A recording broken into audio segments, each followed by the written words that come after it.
Start streaming. I think we are live. Let me go to my YouTube channel and check just in case. Anyway, come on, it's not live yet, is it? It was never live to begin with. Yes, I know. I mean, you did nearly die once, but okay, let's see. Yes, sadly. Yeah, we are live, and let's check if the audio works. Go to my YouTube channel and check just in case. Right, let's go. So, I hate you all, and Code Geass is gay. Yeah, code Geass, Geass, am I right?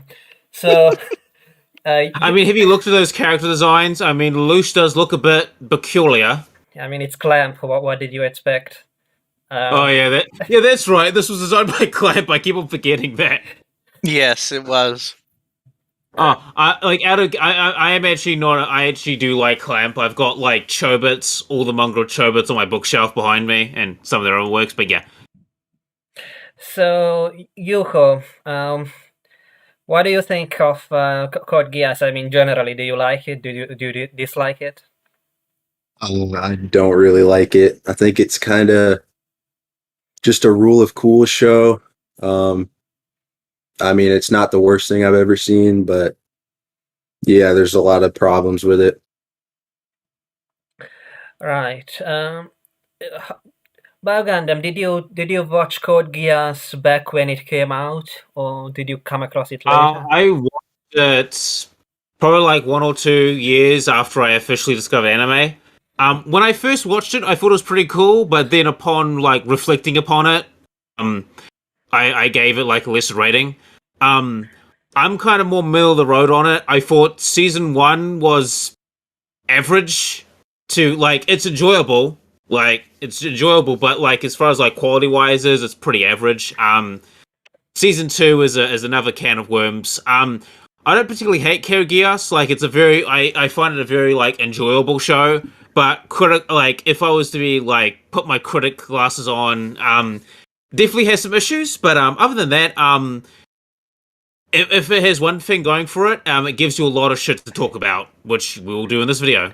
Also, it's 1 a.m. in the morning. I am tired and dead as fuck. Right. Yeah. Vas, what about you? How did you come across Code Geass? Did you watch it when it originally aired? Did you binge it? Yeah, it was one of the first anime that I watched that, I don't count like Dragon Ball, etc. that was airing on TV. So, you watched it and you don't even know you watch anime. Right. So what about you, Basil? Was it one of your first anime as well? Or had you already watched a bunch of anime? Did you watch it when it was airing or afterwards? Yeah, I watched it when I first started watching anime. This was, like a year in or so, which would have been like a couple years after it started, after a year or two after R2 finished airing. And yeah, I very much enjoyed it then. Even then, you still pretty much had the same views of the dichotomy between season 1 and season 2 that had already cropped up, and I mostly agreed with that. A lot of people really thought at the time that season 1 was almost flawless. I mean, famously, Gigik, his first anime review was like on Code Geass and just praising the shit out of it. And even on rewatch, there's like more plot niggles I can point to here and there. There are a few dropped points that don't quite make it into season 2. It does make you wonder how things would have gone, etc., etc. But overall, I found it to be quite an enjoyable show, and you really can say they don't quite make a lot of shows like this anymore. Yes, I would agree that. I mean, whether you like it or not, at least the character Lelouch was more memorable than most anime characters these days, which I just forget the name of as soon as I finished watching them. mean, his name is pretty memorable. It's like Lelouch v Britannia. Like, it's kind of a like. Imagine you go to school and you meet this guy named Lelouch v Britannia. Like, what the fuck is this guy about? I want to meet this Giga Chad. Yeah, I guess they do repeat his name quite a bit. Yuho, Oh, yes. I was saying he enjoys going. I, the Lush v Britannia, commend you. Like the show and the character itself take great revel in that. Vas, before we started recording, you said that you liked Code Geass. It was your favorite series. So, do you prefer the dub or the sub? I have not watched the dub, so I see. Unusual. Yeah, maybe it's because. Is it because you dislike dubs in general, or is it because you're not an English speaker? Because I think the dub was all right. Basil here told us to watch the dub, and I think that's what I did, and I think that's what Toad Agent did as well. well, I would say that, like, I think the dub's fine, but you know, it's mixed. Like, I think both of them are fine. Yes, Vas. yes. Yeah. Basically, when I watched it, I didn't even know there was a dub, and there is little point. Hello. Hello. I can't hear you guys anymore. Yeah. Hello. Can you guys hear me again? Yes, I I can can. hear It's you. the Yes. support agent. He's come to kill us all. Yes. What were you saying, Vas? Well, yes, I was saying that I didn't know that there was a dub to begin with. I went straight to subbed Japanese version. I'm not from an English-speaking country. I mean, you can tell that English is not my first language, so that Yeah, I that's can tell by the accent. yeah. Sorry. Yeah. Yuho, did you dislike Code Geass the first time you watched it, or was it something? Yeah, go on. Well, I first watched it like a long time ago, and at the time I was basically like a pleb, so my opinion didn't really matter. But one thing I did want to say is that when this anime like did come out, it was seen as like a really good anime by most people. It was like almost like an elitist type thing. This and Baccano, and now both those shows are kind of seen as more like it's debatable if they're actually good or not. But when I watched it, I think I don't really remember. I probably liked it, but yeah, after going back and watching it, or I think I did watch this twice, but it was like a really long time ago since I've watched it. But yeah, you kind of can't overlook all the coincidences, and I don't know if I'd even really call it plot holes, but just yeah, coincidences is the best thing I can say, and the random things happening and it not really explaining a lot. Yes, But I would agree that I mean it's not the sort of thing which gets recommended that much. yeah, Like when you're trying to sell anime to someone who is not into anime or yeah, something. I think you might still find people talking about it or recommending it when looking for mech shows, maybe.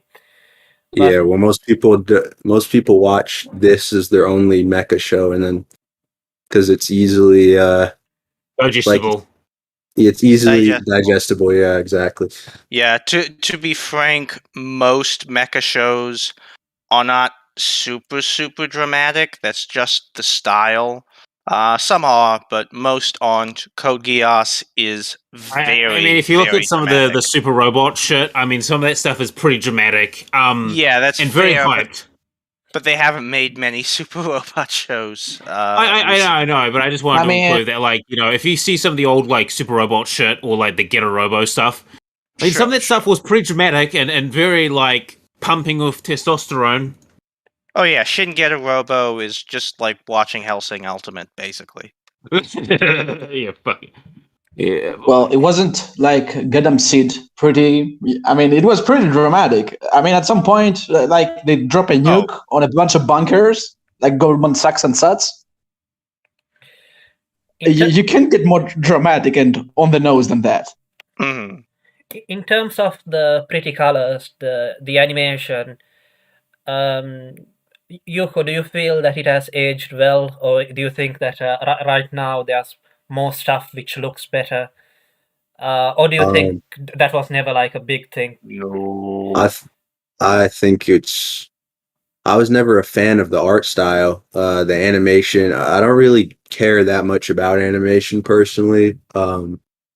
So it's never been the issue. My main issue with it is just like I said, like the amount of random stuff that happens that's not really explained, and then I'm not a fan of the stick figure, like weird looking art style. Noodle But people, yes. it doesn't, yeah, but it's not a huge issue. Usually, as long as the story's all right, I can kind of overlook that. The thing is, the character designs, I think, do really stand up, at least in terms of each character being very distinguishable.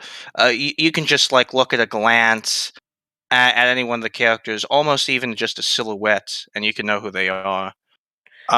There's also on the animation front, I was like looking at the scene in like the start of episode 25 where Lelouch is just looking down at Cornelia and there's all this fire in the background, and I was thinking to myself, I can't think of another TV anime like recently that has animation that's that impressive or is as consistently fluid as it is with the mecha battles or just characters interacting, all that.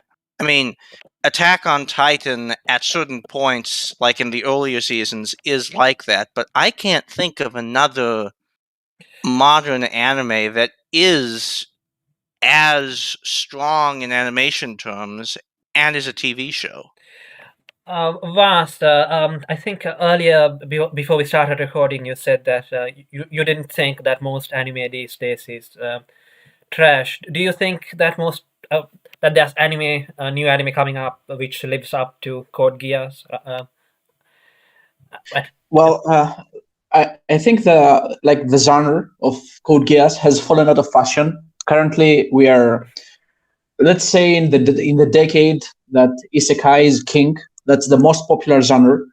It wasn't back in the day of Code Geass. So, well, if you don't like the tropes and the plot and the character arcs that isekai tends to have, you will probably feel alienated by modern anime. So in that sense, it doesn't live up to it, but it's for a personal preference reason, not objectively anime is worse.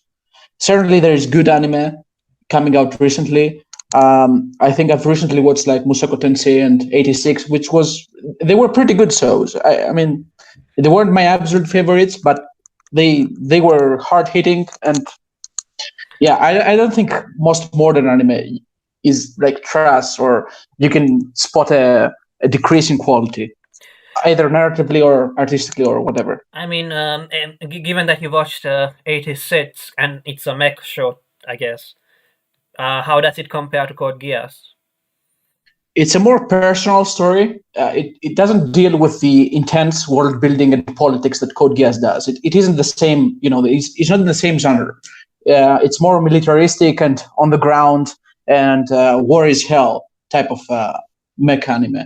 There is anime like that before 86, around the time of Code Geass and even before it, that is similar in style. So it isn't entirely new to me. But personally, I prefer the more political and far-reaching anime. And you would say that Code Geass is so if you were to put Code Geass in a genre, it would be like a political anime, I guess, or something. Yeah, it's partially a political thriller. Well, let me put it this way: if you really enjoyed Code Geass, I don't hear you again. sorry, I think Code Geass is partially a political thriller. It has elements of political thriller in it. So I think. Am I the only one for whom Vas is cutting out? No, Yeah, he keeps on Yeah. cutting out for me too. sorry, I have some technical difficulties. I see. Basically, what I'm trying to say is that there is a significant intersection between the people who enjoyed Code Geass and the people who enjoyed enjoyed series like House of Cards, which is also a political thriller. Hello, Toad Agent. Hello. I've decided to turn it halfway through. Yeah, it's all right. I think we haven't really done that much talking. So, No. did you like Code Geass? Yeah, I liked it. I see. So, did you? I mean, for me, this was the second time watching it, and I think I think most of the other guys have either just watched it a long time ago, or they rewatched it recently. Was this the first? Both same. Was this the first time that you watched Code Geass? Yeah, it was. I popped the cherry this week. It was from the way people. Okay, so from the way people talk about this series, like I expected it to be way worse, but it's actually I don't know. It was like pretty good. Obviously there's some problems at the start, but I'll talk about that later. But it gets like kind of good, really. I'd actually be interested to hear your issues at the start, because I thought the start of the show was when it was, like, if we're going by strict coherency rules, that was when it was most coherent. And towards the end, everything's still holding up pretty well, but there's still little issues where it's like, oh, this is sort of unexplained, or oh, they sort of rushed through this. Yeah, mainly it was just the pacing, right? The directing was very weird. So it felt like it was almost sort of too fast. The switching between scenes, it needed more time to breathe. A lot of the scenes. Yeah, I would come up with some examples, but I haven't had really much time to bring any actual examples. But I'm sure you sort of understand what I'm saying here. Yeah, I sort of understand. There's certain parts at the start where Lelouch is like calling on the phone, telling guys to do X, Y, Z, cuts to them, cuts back to Lelouch, cuts back to them. That doesn't bother me in the slightest, but might bother some people. I'm pretty forgiving on such matters as long as it's not absolute garbage in terms of pacing being faster. Biogun. Right, yeah. Also, some of the musical stings maybe laugh quite a lot at the start. Oh yes, the soundtrack in this show is one of those soundtracks which it's not super tremendous on its own, just like listening to it on your phone, but if you, in the context of the anime, every song really brings out the pathos in every scene. It's very well done as essentially an OST for an anime. Yeah, but also I suddenly really feel like eating a pizza. I can't explain why. But, after I watched this, I actually wanted to get into that at some point about the Pizza Hut. Yeah, unfortunately they closed the Pizza Hut close by here, but I thought I would bring one to eat while speaking about it. Instead of flower symbolism, it's pizza symbolism. You don't want to eat those disgusting Japanese Pizza Hut pizzas with, I don't know, all sorts of weird toppings and gimmicks. Yeah. Oh yeah. The Japanese do have some interesting spins. Trust me. It's too late. I mean, the Americans put pineapple on it, so I think it's too late for. Yeah, I once showed an Italian friend. I once showed an Italian friend a picture of pizza on pineapple. He nearly had a heart attack. See, See, I'm fine Wait. with it. I think the main reason pineapple on pizza started was just because of Domino's. Because I think Domino's pepperoni is really bad, and so pineapple on their pizzas with the pineapple and ham is actually an upgrade. But Right. So, Biogundam, why do you think it became popular to, I don't know, let's say, dab on and kind of say, basically make fun of and memes out of Code Geass? Because I guess half of the people are just making memes out of it, but I think some people just see the memes and think that the show must not be that good because of the memes. Um, I think what makes the show so popular, aside from the things people mentioned, I also think it's about like just how the show is so digestible and shit. Like it's so action packed, and it's like you're never bored watching the show. Like you can just watch a couple of episodes, and it feels like 10 minutes go by. Like the show is very really boring. I think what really sells the show is there's like so much shit going on in it, and there's all these like cogs and wheels to it that I think is what made it popular. Like you've got a main character who's morally ambiguous. You've got like a rebel anti-hero story. You've got mechas. You've got wars. You've got like friends fighting friends, conspiracies, and all this shit. Um, I think Code Geass just had like the magic mix of everything. Like it was kind of like a lightning in the bottle. And there are other shows that have done this before, and have, I think in some cases done better. But I think Code Geass was just that lightning in the bottle that captured that right time, that right place. Because like in 2006, there are other shows going out, like Fate Stay Night or Death Note, or you had these types of shows. log on. Yeah, Gurren Lagann, Who Do You Think I Am? Like, you have these types of shows, and I think Code Geass was just one of those shows that really was a lightning in the bowl moment. Yeah, I don't know. I can't help but feel that those days were a bit better than now.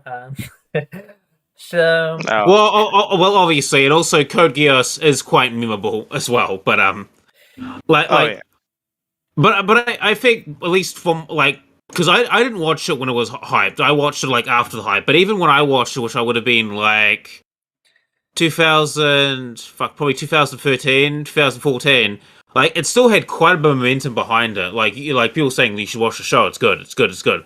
Like like you're never gonna be bored, and the show this is the type of show that sticks with you for good or for bad reasons.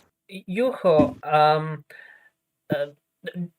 I mean, I think this, as Baganda mentioned, this was popular around the same time that Death Note was popular, and I remember in a lot of forums, Yeah. like if somebody asked, is there another anime like Death Note? People would say Code Geass, or even the other way around. Did you think? So one of the problems which I had, especially this time rewatching it, was that I couldn't always follow what Lelouch's plans were, like what was happening, and I don't think I had that same problem with Light Yagami in Death Note. I mean, Yeah. would you agree with that? Do you think that they did a better job in Death Note of explaining? Yeah, I think Death Note's a lot better than Code Geass in terms of explaining and in terms of kind of actually showing a mastermind. Because it's not really that Lelouch is a mastermind; it's more that like everyone else in the show just seems to be like retarded or something. Because some of these plans that he goes through and succeeds with are just like everything has to go perfectly right in his favor, and it always seems like it does. I actually want to add to this. So before you jumped into the chat, I was telling to Brutalist Hercules here. Heraclius. Yeah, Hercules. I don't speak Greek. So anyway, so an analogy I'd use to describe like Lelouch's intelligence is this: is anyone here familiar with D&D, like the stat system and shit like that? Yep. Okay, like Lelouch to me is a character who has high intelligence, but wisdom stat is maybe average to above average. Would everyone here agree to that analogy? Like, Yeah, that seems about right. Yeah, Yes. he's not very Like on experienced, paper, right? but here's the thing: on paper, his plans are good. Like tactically, because he's the thing. Like on paper, most of his ideas I can kind of agree with. I'd be like, yeah, I would probably do that, or do that.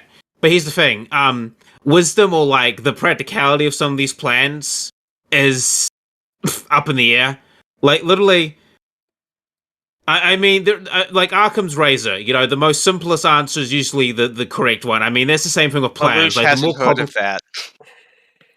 yeah, like I think his plans become a bit too over convoluted to the point of like I'm surprised they actually worked as much as they did, because when you've got a plan, when you've got plans of so many fucking moving parts, what happens when one of those parts falls out of alignment or falls out of place, and the whole shit goes haywire. So when it comes to like Lelouch's intelligence, really smart guy, but he's lacking some practical. Like some of his plans lack practicality.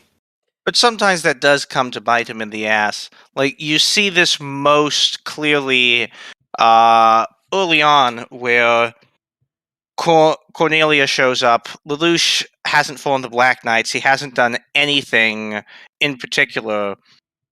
He's just come off of killing Clovis. And he wants to do the exact same thing to Cornelia he did to Clovis. He goes, oh, okay, this is pretty simple. I'm just going to do the exact same thing. I'm going to hide in my mech. I'm going to take the transponder and view where all the other enemy mechs are, set up ambushes, etc., etc. Yeah, unlike Clovis, both because you have a more intelligent general and you have the benefit of hindsight, they immediately go, someone's betraying our positions. So all the Britannian forces play. Also, Camellia is also like an experienced commander as well. Yes, and Lelouch is not. This is like his second battle ever. Yeah. And so as a result, and this is actually what makes it interesting writing, is that like someone like Camellia, who has been in the saddle more, who actually has experience, would actually pick up on that shit. Like, wait a minute, something doesn't make way. Like someone like Clovis, like he is in a similar vein to Lelouch. Like he is intelligent, but doesn't have the experience. well, he's also more of a fop. So, Yeah, he's also a fop. Someone who hasn't had lots of real responsibility thrown at him, and never will. I think it is true that Lelouch always ends up on top, but I think there were a few close calls. I think like the time when he got saved by Cece. He gets saved a lot of times. Yes, he's saved twice by C2. There's also the scene in the episode where it's focusing on Colin and her mother's use of refrain. Lelouch completely fucks up, and he has no extra plans to deal with the random police nightmare that's there. It's just Colin's sheer effort that manages to save them. Yeah, Vas, do you think that Lelouch, because at the start I remember Lelouch said that like he had planned to oppose the Empire even without his power, but do you feel like Lelouch is too dependent on his Geass power? Well, basically, Lelouch's Geass speeds up his plans and makes the time frame shorter. In film, there is this thing. I don't remember the terminology exactly, but when you see something happen in film, it doesn't really happen at the way it is shown. Time is compressed. So narratively, the series uses this Geass to justify internally how much time is compressed. Like the whole series takes place over what, like 1 year or something? I don't remember exactly. I think it's 1 year, and a lot of things happen within that year, which is yes. Yuko, so could you explain what the Geass power is, and could you tell us if you think that it is overpowered or something like that? Because I've heard some people say that, he could have just used the Geass to just tell people to just follow his every order or something like that. Yeah, I kind of question that too. But I can actually go into that. Why he doesn't do that. And Hercules here will, because we were talking about that earlier before you jumped to the chat. Like the thing with Lelouch is that while they establish that he has the ability to be ruthless and he's willing to do whatever he can. The thing is that with Lelouch is like, even though he is ruthless, he can be ruthless and he is capable. The thing is with Lelouch is that he does have this sort of like aristocratic honor and pride to him. And if I was to contrast him with, say, like Yagami, who we were mentioning before, like Yagami has no scruples, no honor. He doesn't care, like whatever it takes to get done. Well, with Lelouch, there is like a pride and sort of like aristocraticness to that. Why he doesn't do that? At the end of the day, he is like still ready to blow up a boat, right? Yeah.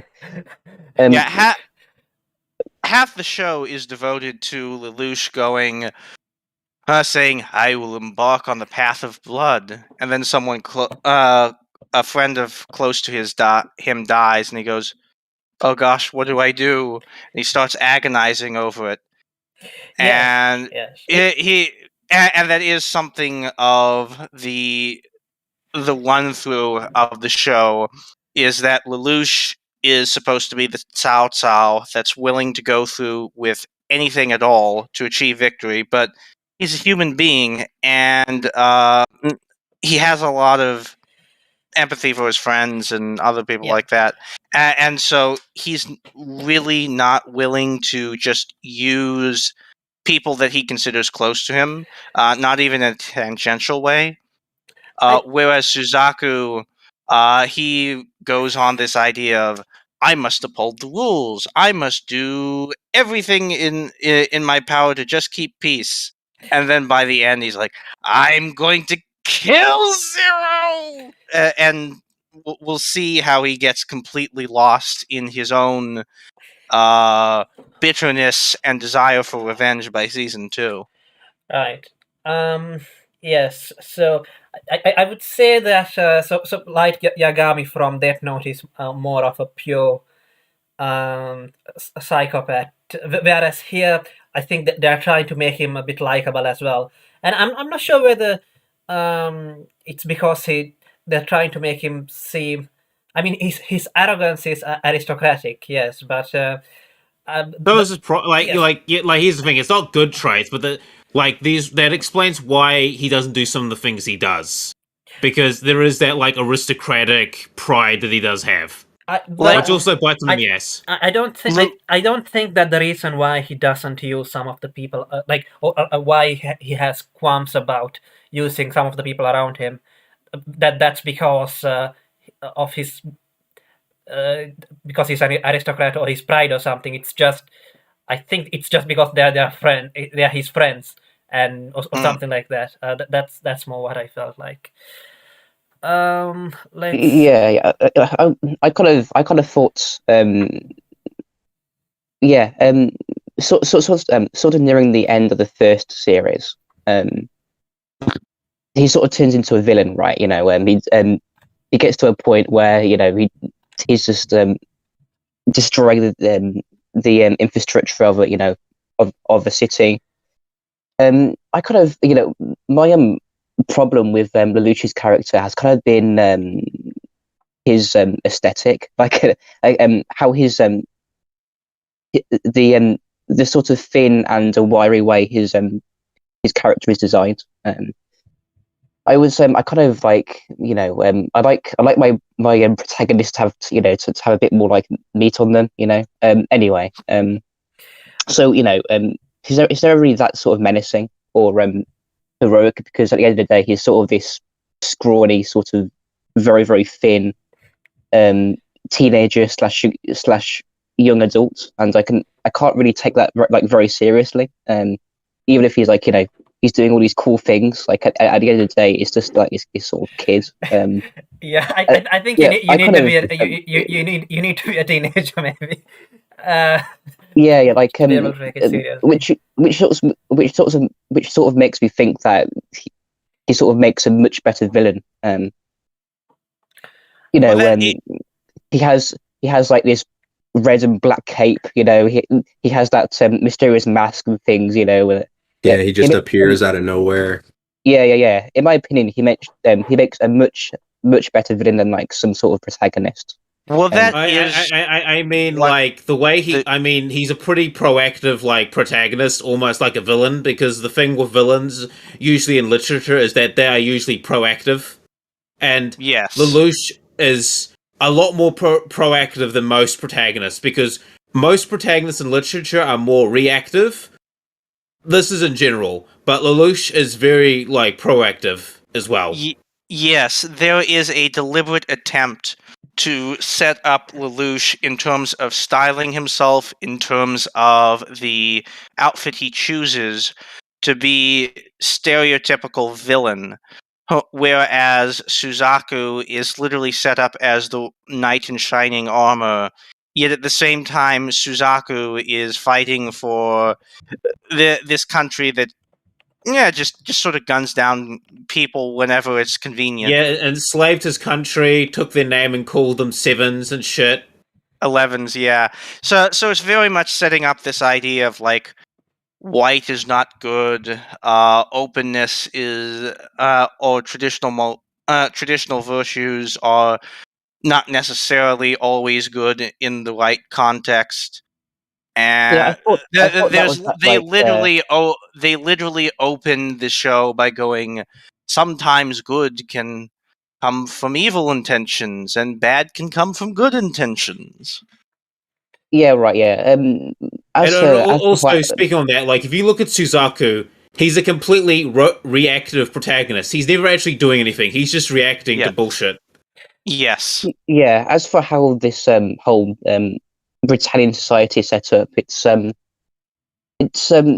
like the British Empire, obviously. Though the British Empire, would have kept Japan. Right? I mean, that's just how it ran. And those were the rules of governance. So I don't really find it like too sort of offensive or anything, but it was like it sort of like ruined it for me. Like really, like anyway. I mean, as much Also as we on the British Empire, I mean, they weren't that evil.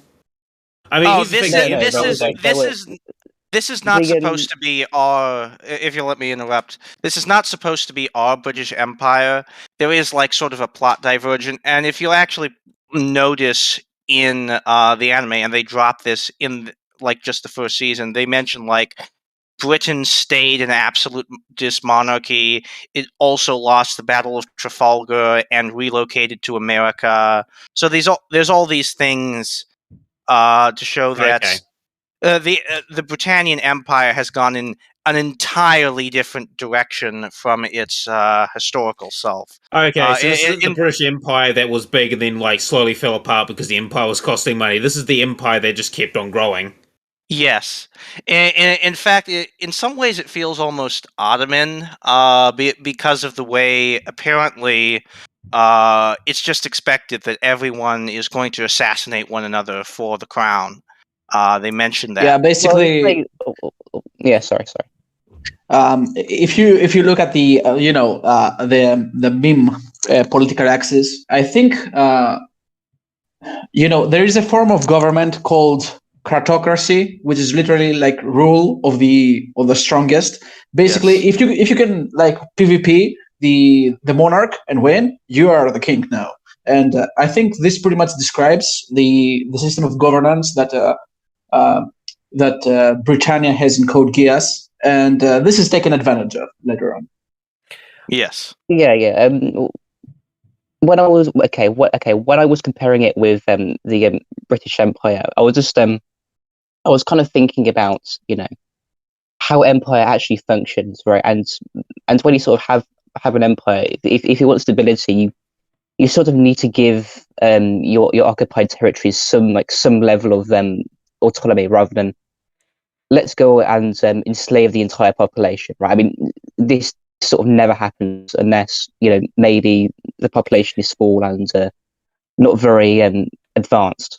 And from that, there's this sort of like weird sort of humor, like I think it's like in one of the first episodes when like Lelouch or someone is driving down a road, and then on one side of the road, you have like this sea of slums, and that's where all the 11 live.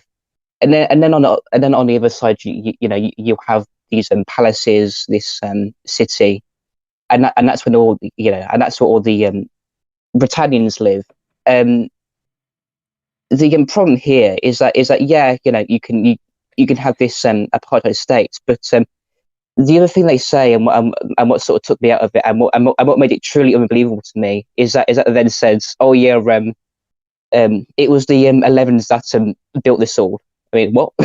so you're telling me the 11s built the new sort of occupying Britannian state, and they have these skills, they have the means to do so, and yet they still live in the in these ruins of the old Japan. I mean, if they have if they have such skill with skill with craft and shit, why don't they just make their own weapons and fight back? I mean, like you said, like this isn't really how an empire would function in real life, because there's no way it'd fucking work. I mean, you've got aristocrats trying to PvP each other.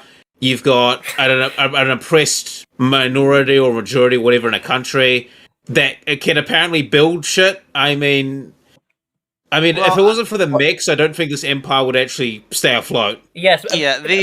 Basically, the main. Yeah. Go on. The thing is, an empire like this can work if you're just overpopulating each individual territory, colonizing it to death. And that does seem to be the case here, to be fair.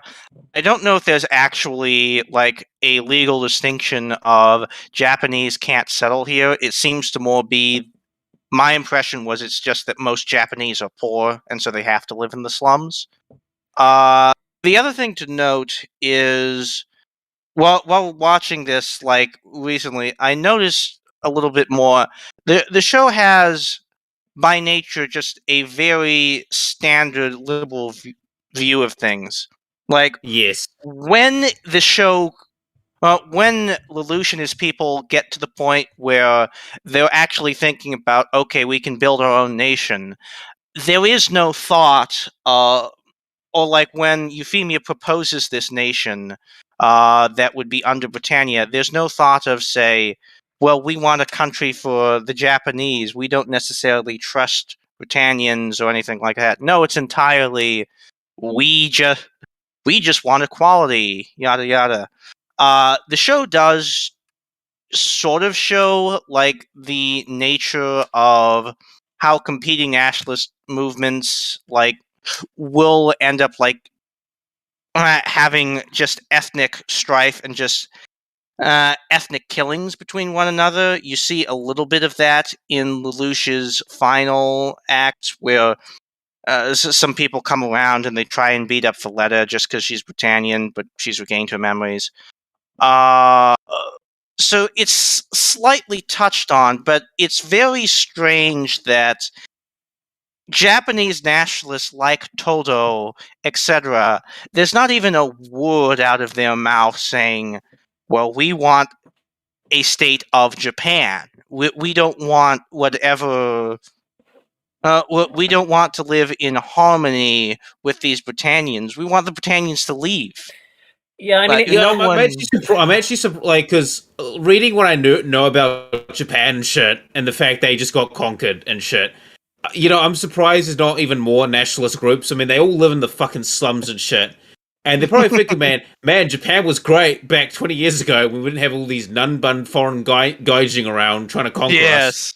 Yes, kill the foreign barbarians. Yeah, I mean, that's one of the things because for example, the Britannian settlement and everything looks like it has been there for a long time, but apparently they haven't been there for long. It's been like what, maybe 10 years, 15 years. Like they haven't been like a lot of the people that live in Japan in Code Geass, like at that current time, remember the Japanese state before fucking Britannia. Like, where's all the nationalist groups? Where are all the counter-terrorism groups? It's not like they got nuked. Well, they do show like the first amount of them, and the idea seems to be that Britannia's been very efficient at putting a fair number of them down, and we see sort of like the last gasps of them at the start of the show, and Lelouch basically takes over as the last of them are annihilated. I think the worst arc, probably, at least the most boring one. I mean, earlier Thought Agent was saying that he thought that the pacing was too fast, but those two episodes with Mao, the other Geass user, I don't know, I just found them a bit boring because, as Vas was saying, this is a kind of a political thriller, and there wasn't I much politics to do with. I mean, here's the thing. I actually do like those two episodes for the idea Yeah. of like there's more to Geass than meets the eye, and C2 might be hiding shit. Like I like it for that, but like I think it was a good idea to introduce that idea as like more backstory for like Lelouch and like C2 and like what's going on with him and shit. I mean, I do agree Well, that like yeah. I do Continue. agree that it is a bit boring, but I think it's one of those episodes that was kind of necessary for the plot, especially for what happens in the future. It is, and frankly, I enjoy it. As the show sets it up, Mao is this natural antagonist to Lelouch because Lelouch relies on his thinking.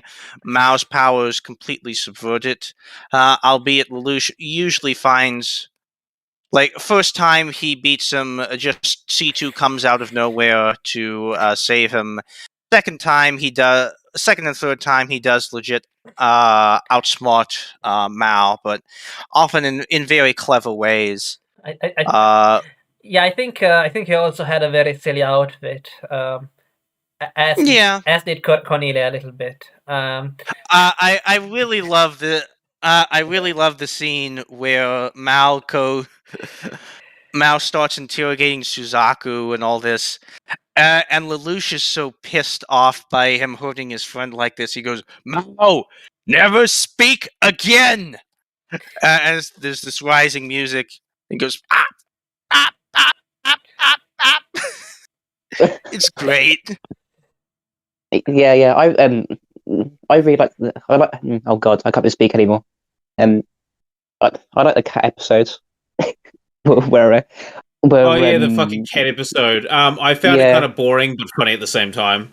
Like they found this helmet of this domestic terrorist in the school. Let's go find it. Yeah. That's probably the weakest element, but I almost don't want. I am gonna say that like the total whiplash.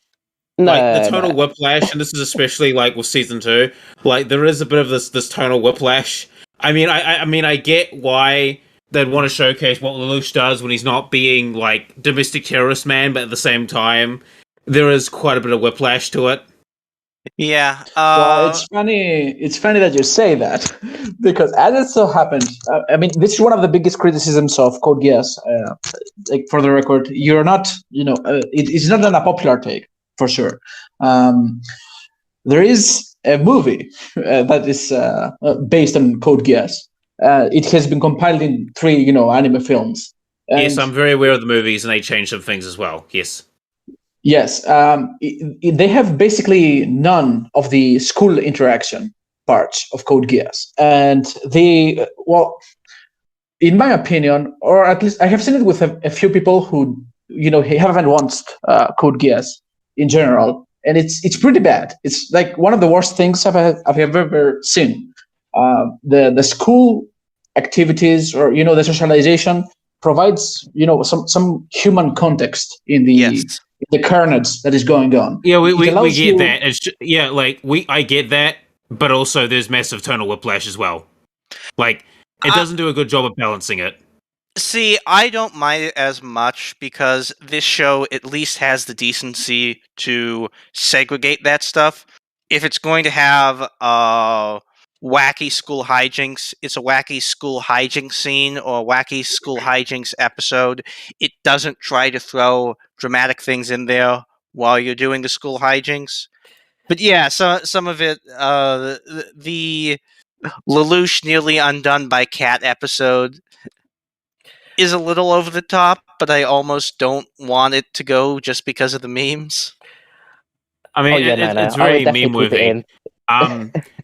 And speaking of another meme, we do have the Pizza Hut meme. You know, it'd been a really cool idea, and I heard this from like a snob podcast. Is that like, you know, why couldn't he like use it? Like, why couldn't C2 be the person who invented Pizza Hut in this universe, and then use that to like gather information and money for the terrorist organization? I mean, maybe she did. You don't know that. Lelouch just owns Pizza Hut now. That's where he gets all the money. Oh, it just turns into a food anime or something. Yeah. I can see that. I think the problem with the school stuff is mainly the pacing. Like it goes from like battles and stuff, and then the next episode is immediately like they're all sitting in a school, like dancing around and stuff. It's more like the pacing of like there's nothing wrong with putting that like more relaxing episodes in a show, but if it's just it felt bizarre the timing of it like towards the end. Yeah. I'd say I know what you're talking about. Specifically, there's one last episode with the school festival, right as things are heating up in the show itself, and it feels like a strange part to put a school episode that late in the season. Hey guys, the domestic terrorist is ramping up. What we should do? Oh, don't worry about it. The promise tonight. Yeah, and they're like, well, yeah, it's like the school festival, and yeah, know. almost Let's nothing. bake the world's largest pizza. And C2's just making a big deal out of that. Yeah, I like that. Well, Uh, she's got to protect her brand. Yes, it does. It's almost like the whole reason that they made all the characters like teenagers is just so they could have like the high school scenes. Yeah, well, also this is anime. You can't make it marketable or as marketable unless all the characters are teenagers. Yeah, it's true. Ugh. Legend of the Galactic Hero somehow got away with it, though. Somehow. Well, yeah, but did Legend of the Galactic Heroes get the ratings gross what this show did? I don't think No. so. Yeah, but who cares about that? Exactly. Who cares about the ratings? Here's the thing about Legend of the Galactic Heroes. It's like, what, 20, 30 years old and people are still watching it today? Yes. Like, as a show, it's going to stand the test of time. Yes. Vas, have you seen Legend of the Galactic Heroes? No, it has been recommended to me, but I haven't had the time to watch it. Watch yeah. it. Yeah. Watch I Yeah, highly it. recommend pirating that anime. Yeah, I just will watch. correct my error. Just watch let's say the first season of it, which is 26 episodes, same as this first season. The seasons are very digestible on their own, so you don't have to worry about I have to watch all 110 episodes in one sitting or anything like that. You can just watch a season. Is But- the, it would be They better if you did also that. with Legend of Galactic Heroes, like some of the like even the seasons themselves feel very tonal. Like the feel is not the same as well. Like as a narrative, like you feel like shit has No. actually changed. Hmm. so Yeah, I can. Yeah, I don't really mind the tone shifts so much. So long as it's not really could do something boring. Yeah. Obviously the tone shift between committing terrorist activities and chasing a cat is probably a bit much, but at the same time, like I just found that funny, and I was sort of entertained in I in a mean, different way. And it can be done in other anime, right? I mean, like Monster, for example, is one that sort of does these more relaxed episodes very quite well, and it sort of ramps up the tension slowly. I'm not like against I think the tone school shifts, episodes, but there's a way to do it. Yeah. Sorry to interrupt you, but I think the school That's fine. episodes are good for like not only for like establishing that like that human element and connection, but also to fuck was on the top of my tongue. Never mind. I forgot what I was going to say. Shit. so No worries. It's 2:00. I'm sorry. It's 2 a.m. Yeah, in the yeah, morning. fine. Yeah, fine. Yeah. Is there a censored and an uncensored version of Code Geass? Because I don't remember there being as much nudity Breast. last time. Yeah, breast. No, that you do have in the first season. Yeah, you have a split-second glance and you'll miss it. Nudity on Colin. That was like something people pointed out at the time. Nudity wasn't a big deal. Wasn't something that they had laws against. But then you had Yosuga no Sora air on TV, and that Oh was god, like, that show! Holy yeah, shit! that aired on TV, and so there was a big Can we more. please talk about that show at some point? Because it's a fucking banger. What's it Yeah, called? there was a big more panic over it for understandable reasons, and Don't as spoil a, it. Don't spoil it. and I as want. I see. and as a result of that, they passed all these laws saying that you, at least in Tokyo, you cannot have anime nudity on TV, which is the reason you see all those white lines on anime today. All right. I see. Well, they did release like a magazine or something, which was basically like softcore, like hentai or something, which was like all the characters like Yes. naked and stuff, and Oh, what for Well, Code Geass? it's yeah, clamp, man. It's Yeah, clamp. it's actually pretty common for shows like this. They will often like, they won't show like actual nudity, but yeah, they'll show like magazines where like they have the characters in very revealing outfits slash oh, I have my nipples covered, that type of stuff. It's You for a won't get the mass hardcore market show, shit. it's pretty common. Yeah, you won't really get the hardcore shit unless it's like fan art or like, basically some doujinshi. Yes.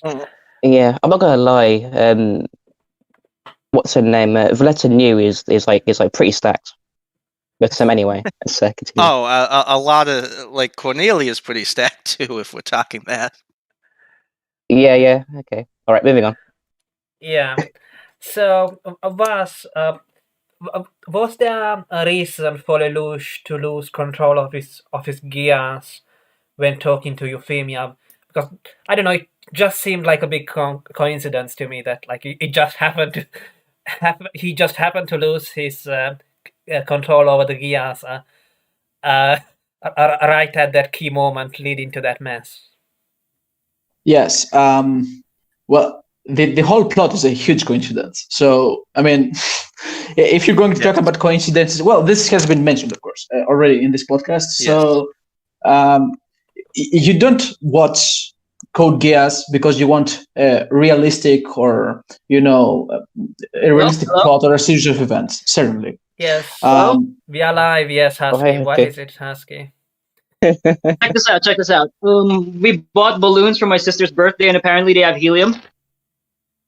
Hello? Oh my god, it actually fucking works. All right. Hey, Hey, tell okay. me to say something. Tell me to say something. Like what do I say? Code Geass is dead and for fags, and I'm tired. Kill all the Japanese. What's her name? Ray is a dry fish, and everybody who likes her is a fucking faggot who has no taste in women. All right, I'm out of here. Okay, very nice. Yeah. No. I was gonna ask him like why he hasn't been like active for the past 2 days. I thought he had like died or something. I was getting kind of worried. Anyway, yeah. Sorry about Listen, that. if he's gone for a month, then be worried. If he's only gone for a couple of days, it'll be fine. Oh I god, don't he's know. not back. It's unlike him though. Oh, he's back. That's good. Yes, and next time, Husky, don't use any homophobic or whatever. Slurs. But Quadzi anyways, should move to Japan. Quadzi should move to Japan because he'd make a lot of money as an expert whaler because he is very good at hunting whales. Yeah, that's an in-joke on our side. anyways, Anyway, back to Code Geass. the point I was on the Euphanator incident. I've heard it said. Now I can't find the source for this, but I remember it being said that they originally planned to have Lelouch order Yuffie to kill all the Japanese. And you can sort of see a little bit of setup for that in the episode before, where he goes, "No, this isn't okay, Yuffie." But then at some point they decided, well, no. Yeah, way it'd be a we've- bit too based and edgy, maybe not. Exactly. And so they end up going, oh, Lelouch has this separate plan to instead force Euphemia to attempt to assassinate him and make himself into this big martyr. I see. But then Euphemia manages to convince him anyway, because he does have a soft spot for his sister. Yeah, I think it would have been better if it was something that he did on purpose rather than an accident. I disagree. You could have done. You could have also had him legitimately have her go and try and assassinate him, but then you don't have Yuffie dying and all this. Yeah, I think- Also, this works to set up, make Geass undeniable and reveal it to Suzaku as well. Yeah, I don't know. I think It really depends on what bothers you more. What bothers you more? A character stepping beyond the bounds of what they really do, or plot contrivance? making a mistake that seems like, because here's the thing. This is what I was talking about before, like the D&D analogy. Like, basically, with Lelouch, he fucked up so fucking bad. Yes. I don't know. I mean, he does end up coming up on top all the time, though, because I don't know. Again, Like translating those podcasts in Japanese. Again, I'd have to disagree with the idea that he always comes out on top, especially early on. Like, first part, his first action against Cornelia, he fails utterly. Everyone under his command gets killed. He's only survived by the barest neck of his teeth, thanks to C2.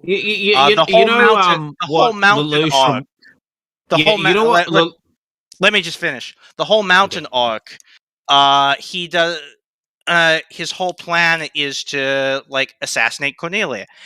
It fails. It ends up turning into mostly just a draw, and he does save the JLF, but his main task he fails at. And then there's another one where he attempts to assassinate Cornelia again. Utter failure, just because for some reason he didn't take account of the Lancelot. I have no idea why he didn't. Failure again, and he nearly gets killed by Shirley. Well, yeah. I mean, yeah. If I was to use an analogy, like Julius Caesar or like Napoleon is are very similar to Lelouch. The fact is that a lot of their plans or battle strategy was done by the seat of their pants. Yeah. Like, surviving a battle is not coming out on top. It's surviving a battle. Yes. That's pretty true. We tend to think of wars as this gigantic organized effort, but a lot of it really is thinking on your feet. Yeah, there's a lot of Lelouch basically, because here's the thing. Most commanders will generally have an overarching plan, but say with Napoleon or Julius Caesar, it's more like they would show up and they're like, all right, let's just wing it. Like they didn't exactly follow by set plans. Lelouch basically has a set plan, but the rest of it is literally by the skin of his pants. Yes. Yuho. So I guess the show kind of tries to show a dichotomy between Suzaku's point of view and Lelouch's point of view. Who do you think is correct, or are they both just annoying hypocrites? Well, Suzaku has a tendency to just be annoying. So many moments. Suzaku is just the stereotypical. Suzaku's goals are self-serving. He has this strange complex where he wants to die for some sort of lost honor or something. I haven't watched the series. Right. I want to say on. Okay. He's willing to die for people that don't give a fuck about him. So I see. I mean, wouldn't they try to execute him a couple of days earlier? The more you watch Suzaku do stupid shit, it really feels more like dying for people is an excuse, and he really just wants to go out. Yeah. I don't know. Maybe they're hinting to some strange Japanese thing where where people want to go out in the blaze of glory and all that shit, and he's really just using. Yeah, it's called Bushido. Yeah. They He's probably have a bit, harkening back to the whole Bushido thing with that. yeah, they harken back to that a little with Toto, where when Lelouch breaks Toto out of prison, Toto's the if anyone doesn't remember, he's sort of like the Yeah, samurai he's a guy. general, Japanese general who kicked Nightmare Frame ass without Nightmare Frames, and he has that hot, underrated lieutenant. Yeah, and when Lelouch breaks him out of prison, Toto's like, my general's dead. I have no regrets. I just want to die. And Lelouch is the one that comes in with the very Western mindset by contrast, and the show is basically endorsing the Western mindset by going, no, you have a duty and a responsibility to your own people to keep fighting until the cause is completely lost, and even after then to keep fighting. Only then can you die. Yeah, And Toto goes, I would like to mention to the It's just audience strange. that like Bushido wasn't a concept to the 1700s, and also Japanese culture is like incredibly fatalistic. Like, yes. like when a battle's about to lose and a samurai's about to die, they'd rather kill themselves. While the Western guy is going to be like, well, if I'm going to die, I might as well die standing and take as many of the sons of bitches as I can. Yes. Which is strange because there are accounts of many famous samurai. I was listening to this podcast a few days ago, and it's a famous story about how this samurai, to him, the whole point of serving your master and the whole point of giving glory and honor to your master was to not die. So if he had to retreat, he would retreat and fight another Yes. day just so long as he could. Yes. Yeah, I forgot his Yes. name, but it was a famous story. Yes. Yeah, because here's the thing. A lot of the people that push that shit, they're looking at the past with very, like, rose-tinted glasses, because, like, if you look at, like, the actual history, obviously there were samurai who were like that, you know, who didn't fear death, who would rather kill themselves than be captured and blah, blah, blah, blah, blah, blah, blah, and, you know, have that. But there's also samurai who would have, like, epic last stands and fight giga armies and would not stop fighting until they died. I think it's Minamoto Yoshitsune. Minamoto Yoshitsune's famous for that. Like, literally, it's just him and his 7 companions, you know, the 7 Chads of death, fighting this army in this big fucking last stand as his brother tries to hound him on to death, and his comrades are like, bring it on, motherfuckers! Like, you know, you have shit like that. Even Yukimura Sanada, he fought in what was the name of the battle? I'm pretty sure you remember it. And he killed a lot of guys before going down. When he was already dead, freaking tired, he said, I'm at my limit. You can claim my head now. Because he was just too tired to swing a sword already at that point. Or spear, whichever. If it was Sengoku period, probably would be spear. Although a sword's a backup weapon, so... No, because it's, I'm assuming that if it's already at the point where you're dead tired and you're fighting, your main arm would have probably already been broken or something, and everyone's surrounding you. So, yeah. Oh no, I was just mentioning that, like, unlike the sword is a sidearm, so that's what I was thinking. Plus, it looks a lot cooler with a sword if you're on your last knees and you're just, you know, trying to hold a bridge down and shit. It's more romantic. Swords are better weapons for that, because here's the thing with So the thing is with the Japanese blades is that, like, design-wise, they're really cool, but, like, as far as, like, quality goes, they're actually really shit, because Japan, like China, is very resource-poor in terms of, like, metalwork. So the reason why katanas are designed the way they are is to compensate for the lack of metal they have, or the lack of metal they have to work with. Called it pig iron.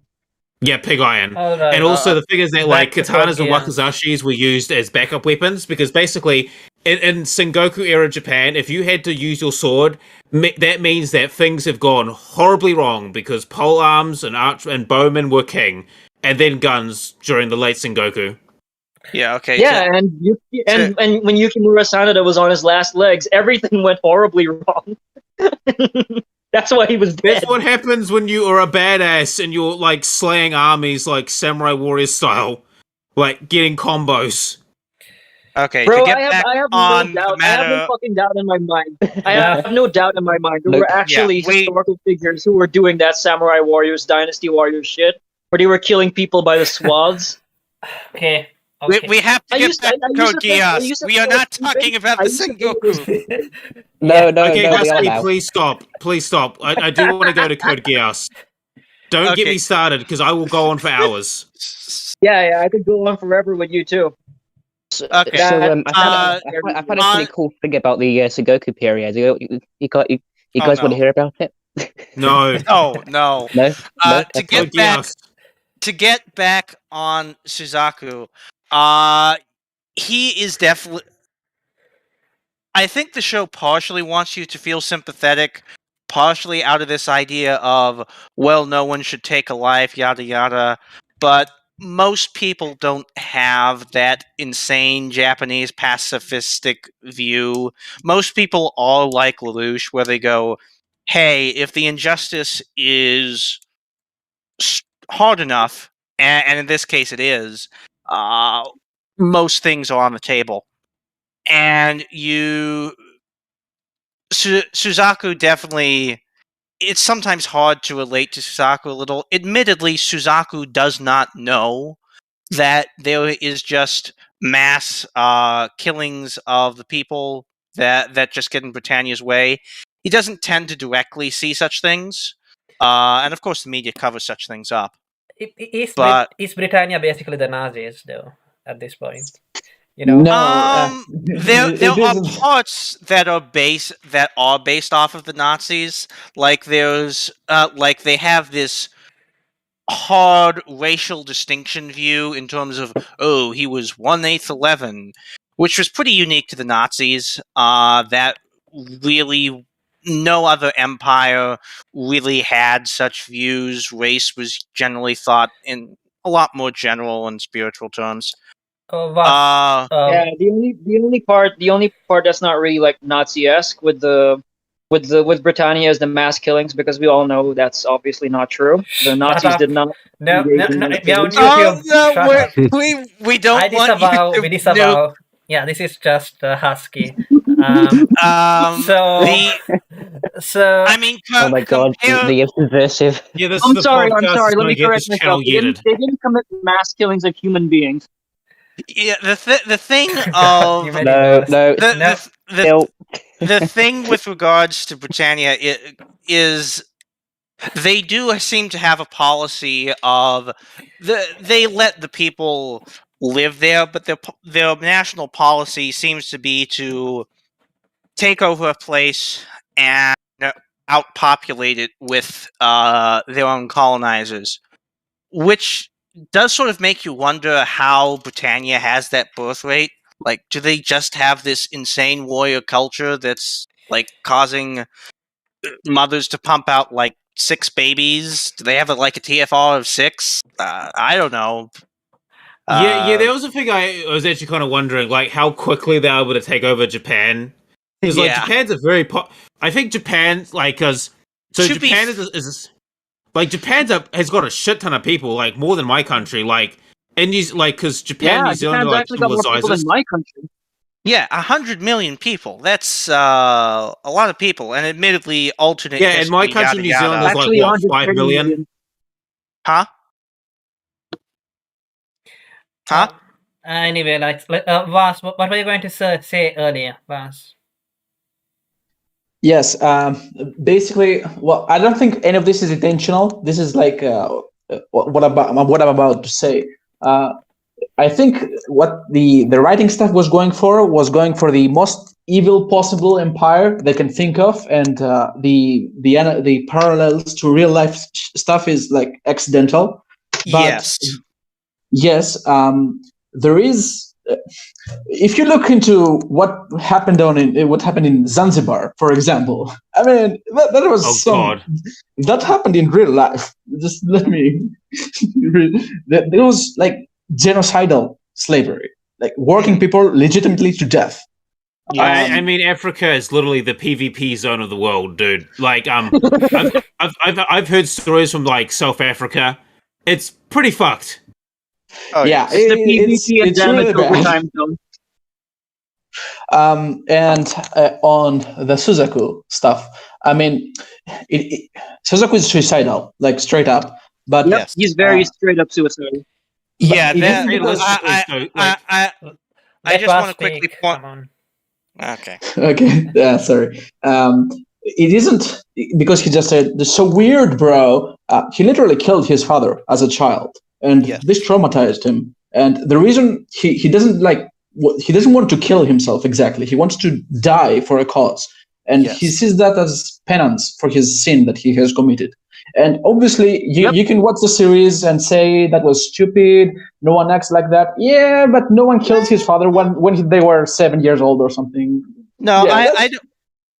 No, I don't think it's unrealistic or anything like that. I like tropes like that. I was just going to point out this is most definitely borrowed from Gundam Seed, which was made by Sunrise, some of the same people, and that came out like 2001. So that and Atherin in that show has the same death complex. He wants to die for a cause, so they were almost certainly inspired by that to also put that in here. Yeah, but Gundam Seed sucks cock, and Code Geass is cooler. I see. I mean, Also, it makes him a hypocrite.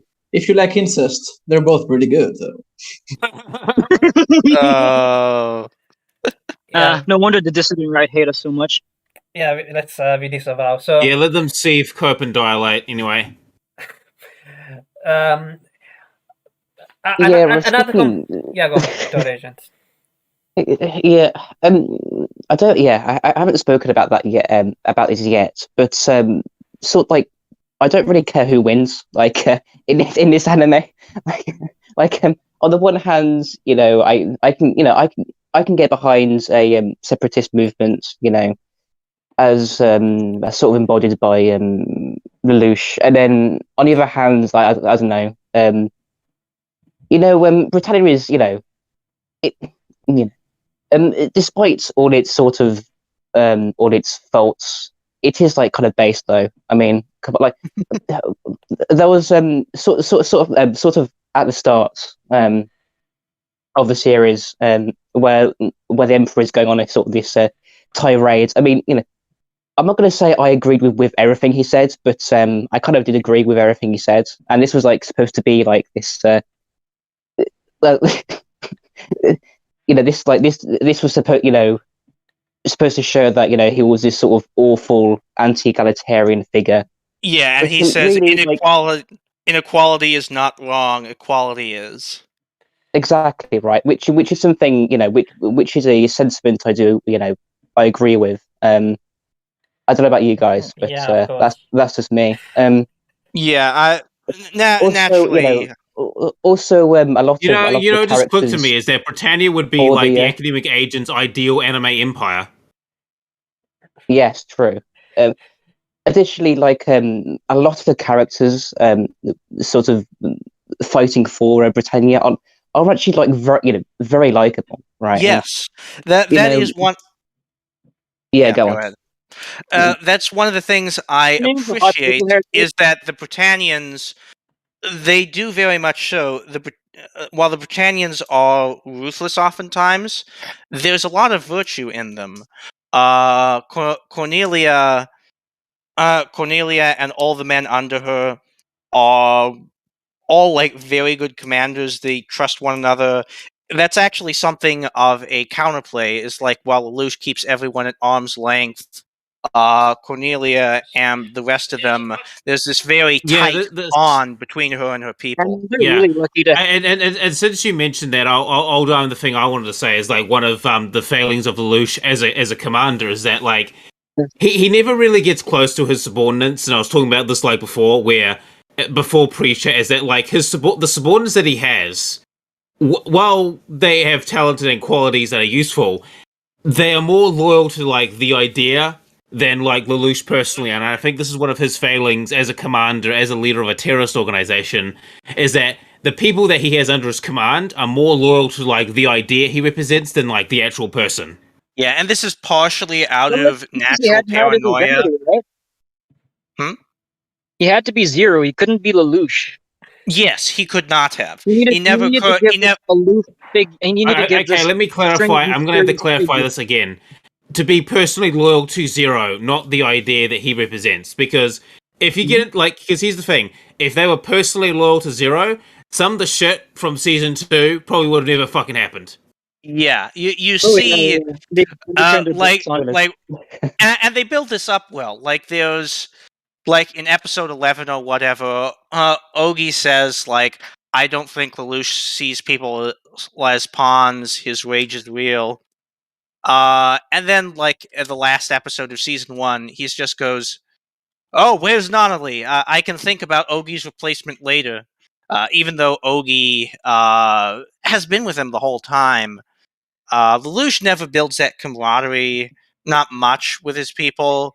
Obviously, he couldn't like reveal his identity to everyone, but it could have been a thing where, like, his utmost closest inner circle, he could have like revealed his identity, or at least revealed some of his thinking, and he doesn't really do that. Yeah, And as a result, there is that gulf between them, so that even like a complete asshole like Tamaki can credibly say, "I know Zero better than anyone," and I mean he's not particularly wrong. Yeah, basically he runs it like a CEO.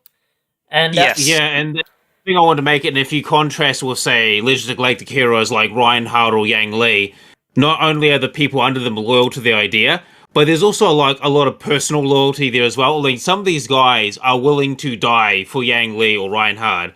Can I really say the same for Lelouch? Yeah, and Like- that's also one of the things is he just abandons everyone in the last episode, and one that throws all the characters for a loop, because he has been so distant, and so for him to just suddenly leave, they don't trust him, and they like, what's going on? And it's also a failing on Lelouch's part, where he still considers he hasn't built those closer bonds with all the people under his command. From his perspective, Nonali is still more important. When by this point, his cause and the people and the people he has working for him should be equally important. And in such an emergency scenario like this, Nonali really should take second priority, but he can't do that. Yes, it's a very interesting behaviour for a man who's supposed to be fighting for equality, right? Mm-hmm. Yeah, and speaking of which, I mean, so basically the empire represent or rather offers social Darwinism, but I mean, is that different from what Lelouch is offering? I mean, he calls it equality, but he basically means meritocracy, right? I don't like. Yes. Yeah. Yeah. The only real difference, Britannia. He basically just seems to be. Well, one, he has a grudge against Britannia itself because of his own backstory reasons, and so he really wants revenge on his father for that. So there's that layer of petty reasons, and also it's just he finds the absolutely absurd way in which they push around native populations rather offensive. He finds it really repulsive, and I think that's perfectly understandable. Yeah, what I didn't really believe so much was Lelouch's fear for the life and safety of his sister. What was the name again? It was Nonali. But not only. I don't think this idea that that should just be abandoned. Well, like obviously the Britannian state is paying for upkeep on his palace, right? Yeah. They're paying for the care of his sister. They're paying for the maids. Yes. And they're even paying for him, right? So, I mean, yes. It's not like the Britannian state is just gonna eject all the all the disabled like members of the aristocracy or something. Well, he's looking at it from the perspective of this is an aristocracy where you're expected to assassinate your way to the top.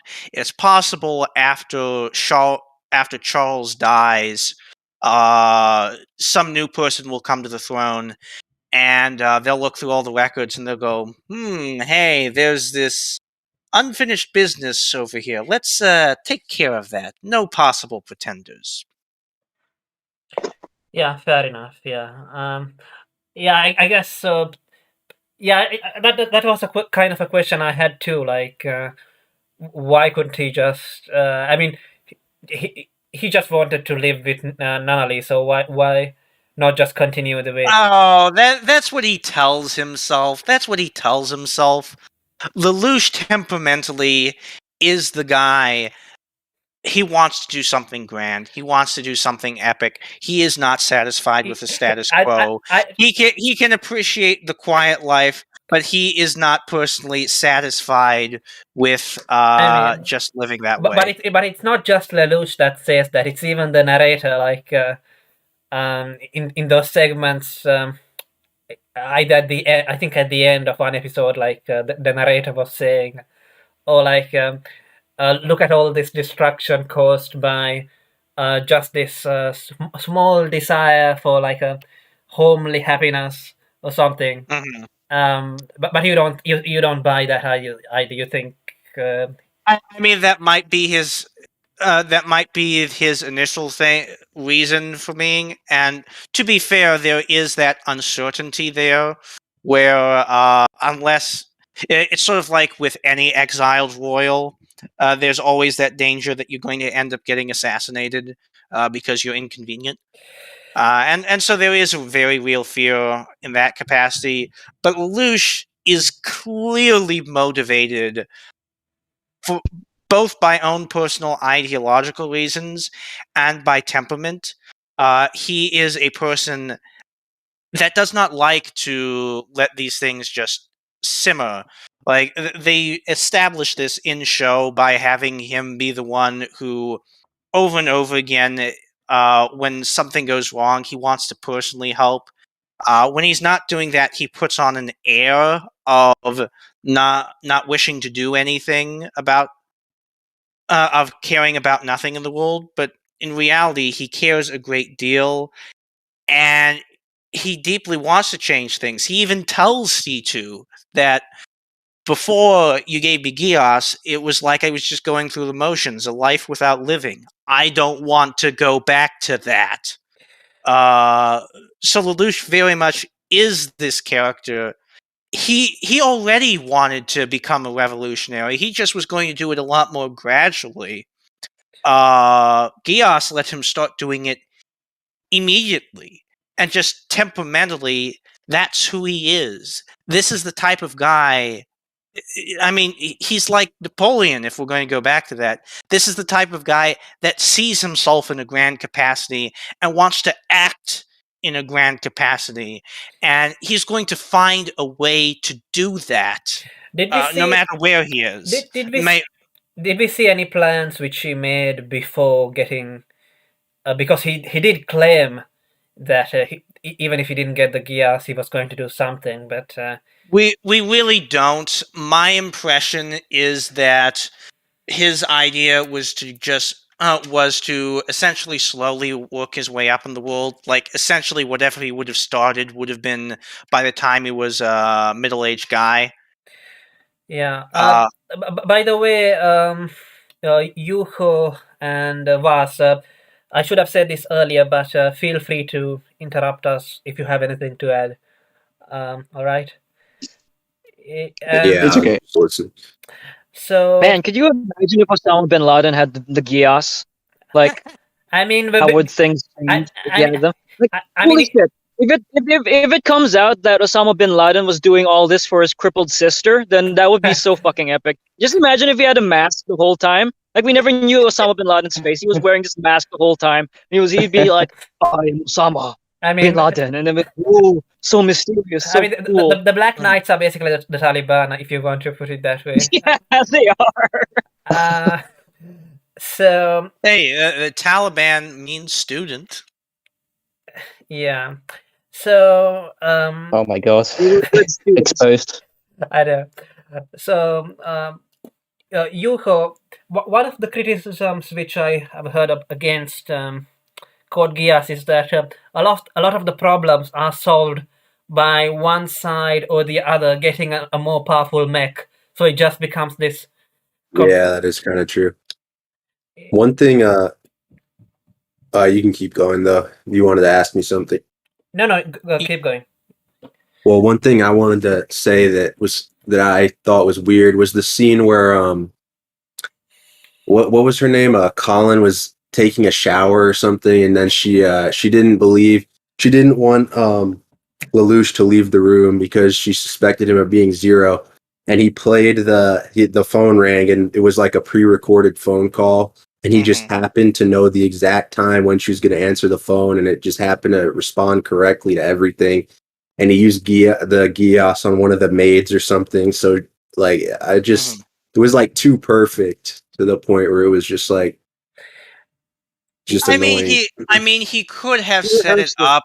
They don't explicitly show it, so you could say they could have more explicitly shown it. But it could very well be that he had like a little button in his pocket, like he pressed it, and then that set off a noise, which set off Sayoko, who then did the call, and then the call goes through. I don't know. I mean, it could have had some. I mean, even it's the same thing. I felt the same thing with the call with Mao, where like where Lelouch is speaking on that screen. It never shows how he got those skills to like hack or anything. He just that's fair, but in terms of like the action, this is actually going to come up later because Lelouch does a similar thing in season 2, which is not as well justified. But here in season 1, as he explains it, and he's correct, he just sort of like speechifies at Mao. He doesn't even have a conversation with Mao. He just makes one statement, lets Mao ramble, and then interrupts Mao and makes an insinuation. Like, it's quite clear that he had no intention of conversing with Mao. He was just provoking him. And since all he did was provoke him, and what Mao said was basically almost irrelevant, he could just pre-record something and put it on the screen. Yeah, that's true. It doesn't matter what the response is going to be. Husky. Earlier we compared it a little bit. We compared Code Geass a bit to Death Note, and we came to the conclusion that basically Death Note did a better job at making a genius looking, or rather genius protagonist than Code Geass. Would you agree? Yeah, I would. I would agree. And honestly, the whole Death Note Code Geass, that's literally the first thing every single person who's watched those two animes thinks about. They always compare the two because they have similar story beats, with the boy genius getting the secret weapon and all that crap. But I think that Death Note gets away easy with making a smarter looking TV show because the scale and politics of Death Note is a lot smaller than Code Geass's. Code Geass has a lot of moving parts. It has aristocracies, it has armies, it has troop formations, it has all of this crap. It has political intrigue. Whereas for Death Note, you can narrow in your focus on a small select amount of boy geniuses and the people around them. You can't do that with Code Geass. Yeah, in Death Note, you have time to have Light and L like really go through on full whole episodes explaining their thought processes and all that, and they really build that out. And whereas in Code Geass, you don't have time for that. You can give like a couple of minutes for the characters to explain themselves, or show, or like put enough background stuff to let you infer how they knew to do X, but they do not have time to just explain everything to the audience. It's more rule of cool, I guess. Sorry, Agent, have you seen Death Note? In general, it's just really difficult to make a series, anime series. It doesn't matter. It's really difficult to make a series smart when your whole subject matter is something like on the scale of Code Geass. Yeah, that's like why Legend of the Galactic Heroes has 110 episodes. Yeah, I guess maybe. What do you think, Yuko? Do you think that the problem was that there wasn't enough time, that the scale was too large, or do you think those are valid excuses? I think the problem is just the amount of coincidences and unexplained things. If things were explained better and and the pacing was better and there was less like fan service and light-hearted scenes that were poorly that just messed up the pacing, then I think it could be better. But those would be my main criticisms. I see. So you think that if they cut out some of the school scenes or whatever, then there would be enough time to do the explaining. Yeah, and if things were just like actually explained, it wasn't just this happens because it's cool. And really it. Perhaps you could pick out like what's a scene that particularly bothered you here in season 1? Well, like I said earlier, the scene with the shower, what a student said, the whole Mal thing, where him coming on the screen and like then him being there too, like basically needing teleportation or something to get there that quick. And well, I mean, again, in terms of something like that, Lelouch in that case, he's pre-recording something. We've already established that him pre-recording something for someone like Mao is pretty plausible. In terms of setting it, getting things on the screen, maybe he hacked it, but he also could have just Geassed some people to set it up on the screen. Like, it's one of those things where you do have to use your imagination and go, okay, is there a pretty plausible explanation for why he did this? And or how he did this. And I think there is. I mean, he can just take the train in to Geass people to set up the recording and all that, and boom, you're done.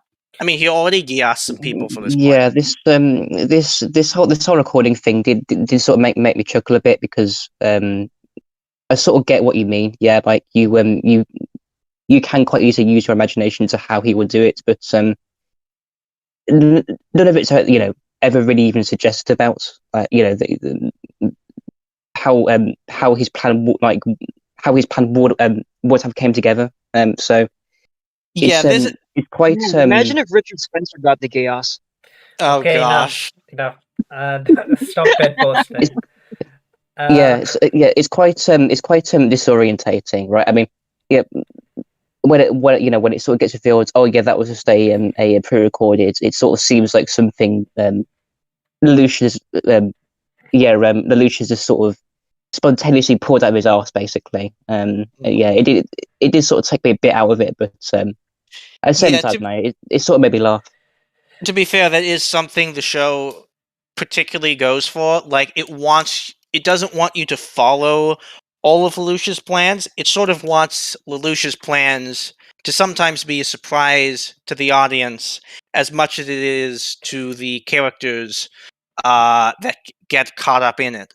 Yeah, I know, but I think series like again Death Note are able to do that, but then they will basically leave some hints before the reveal. So they'll leave some hints, but a show like Death Note is a lot slower, doesn't have nearly the amount of dramatic reveals, that type of stuff. The main one I can think of is, well, I don't want to spoil Death Note. So, Vas... They have a lot less characters, too. Sorry, Husky, it's alright, go on. Oh, I said they have a lot less characters in Death Note, too. Yes. There are a lot of characters, and nearly all of them, are at least two-dimensional. So, Vas... one of the criticisms which anime gets a lot these days, especially now that isekai is popular, but even before, is that a lot of protagonists are just self-inserts. Did you feel like Lelouch is less of a self-insert than the average modern anime protagonist, or is it about the same? Or do you disagree with that self-insert criticism? No way.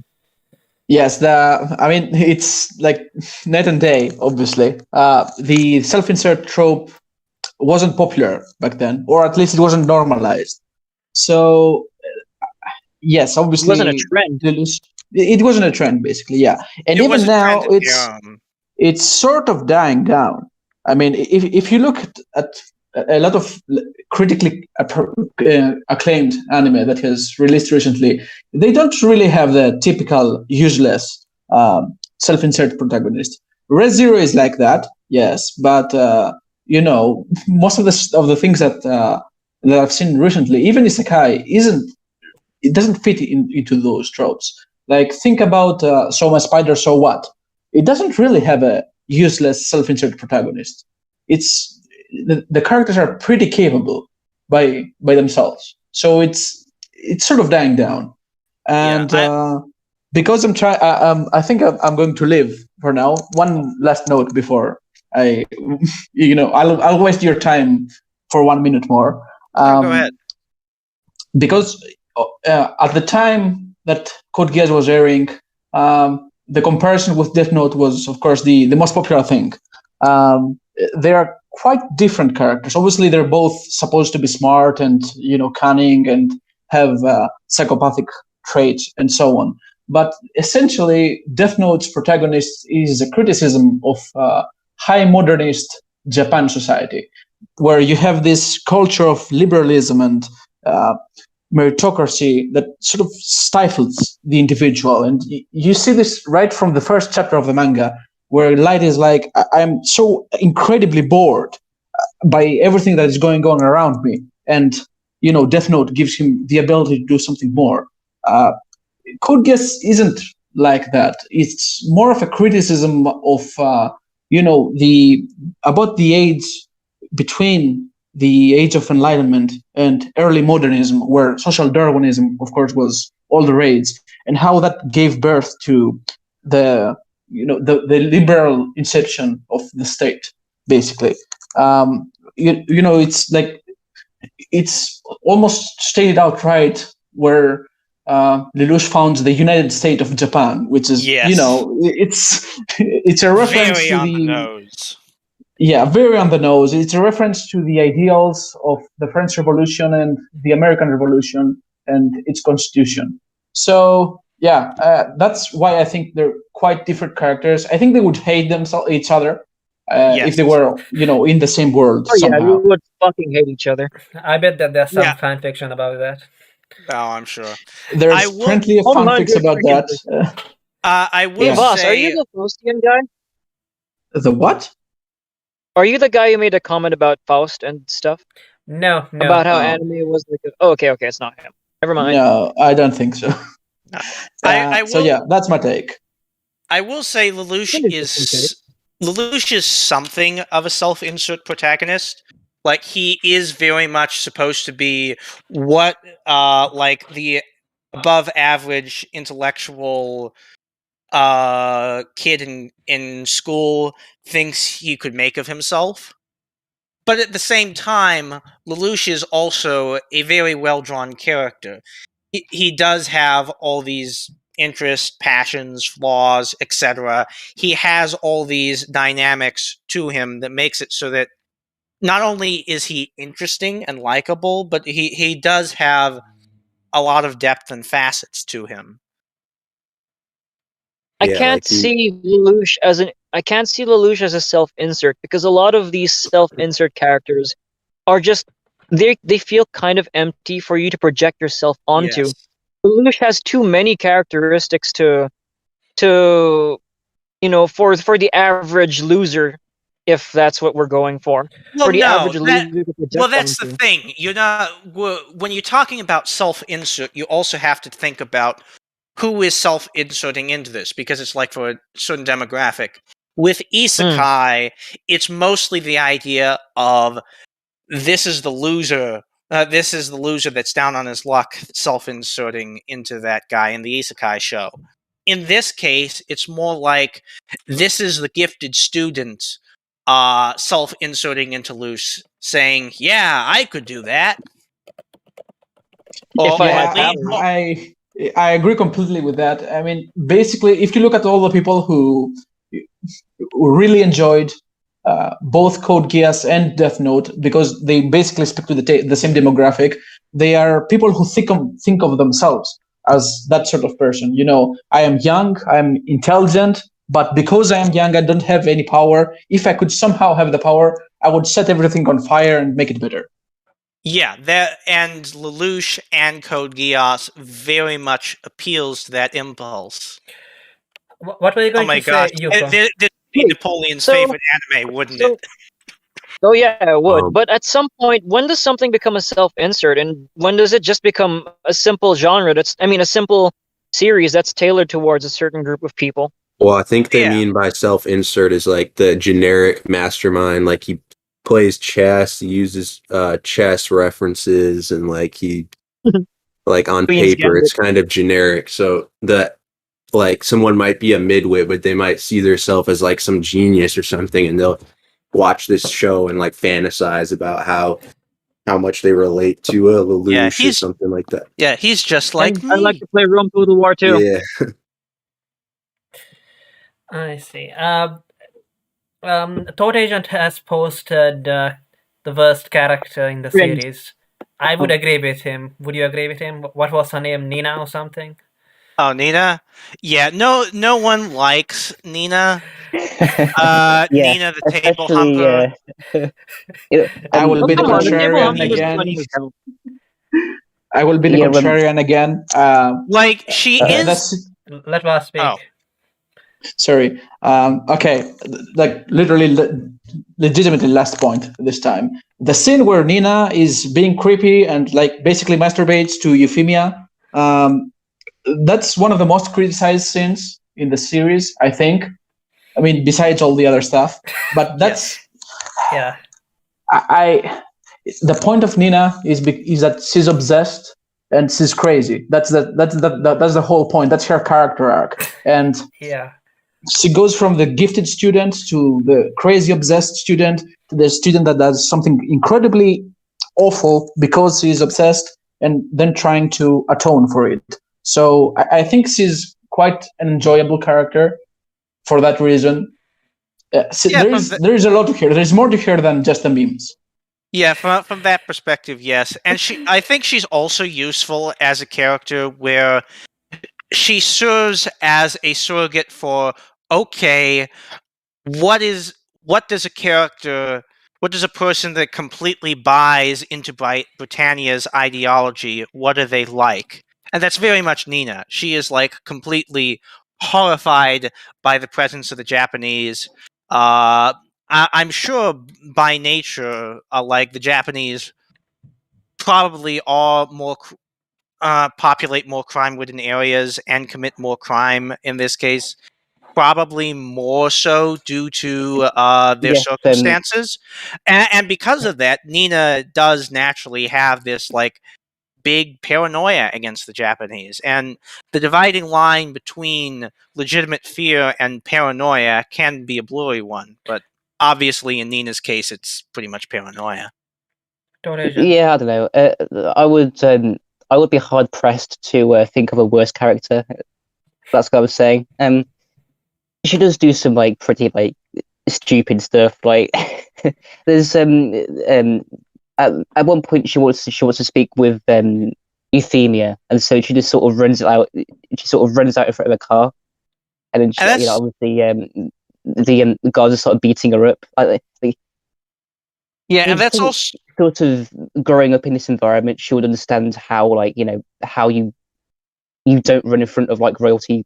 Yeah. Royalty. Though that is used as a character building moment for Euphemia, because like anyone else would go, "What's up with this weirdo?" and drive off, or just be grossed out by it. Euphemia actually does see that this is the girl that she saved the life of, and goes out and talks to her and invites her into her home, even though she's acting creepy as hell.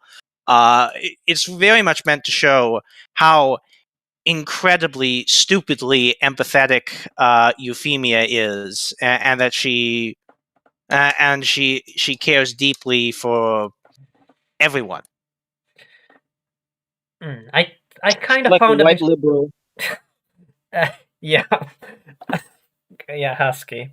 Well, she is a white liberal. I guess. I did find it a bit annoying, so maybe that was why. Even though I didn't think of it that way. She gets away with it because she's hot. Huh? She gets. I think he said she gets away with it because she's hot. Yeah, she does get she does get away with it more. I get but it. I Get mean, it totally. they're Just all trying to all the women. All right. Um. Sorry. Basil, what were you saying? yeah, she does get away with it, but it's not like she's portrayed as completely flawless.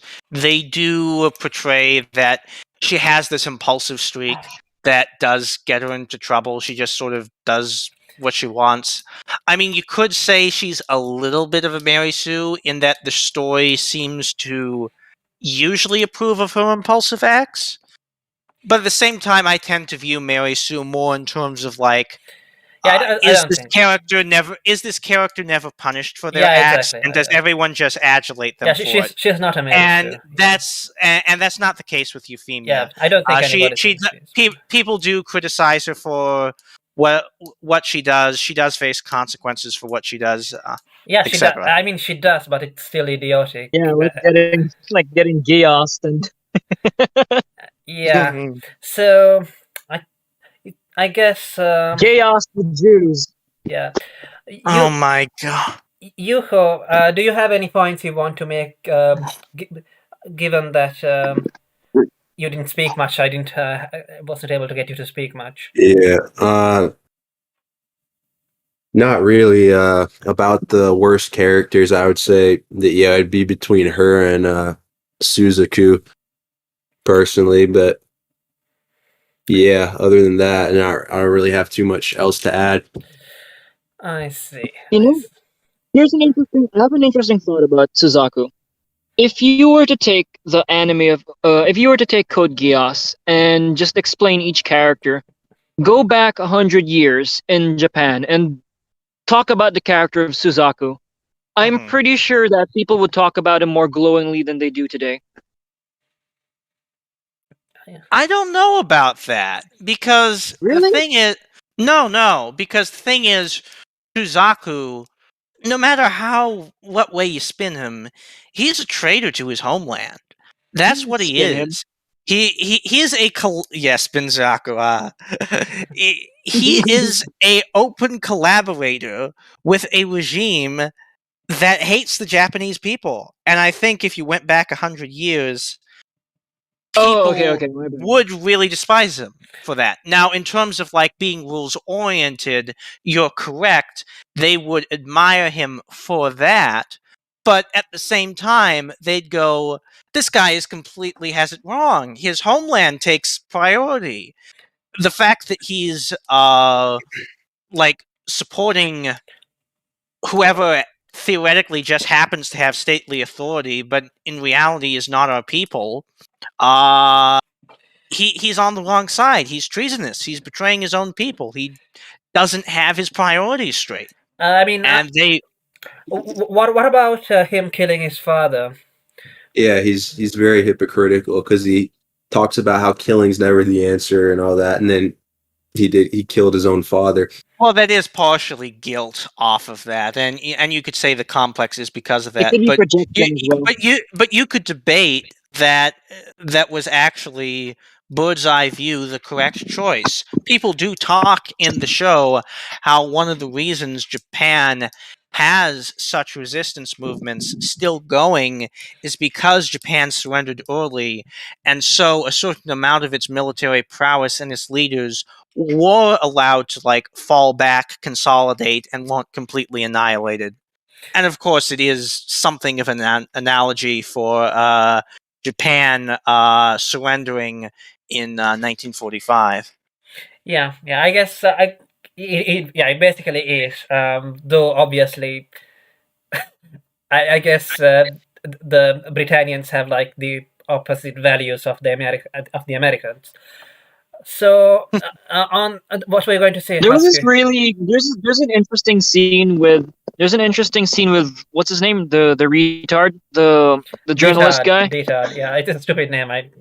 What can I say? Yeah, Detard. There's an interesting scene with Detard.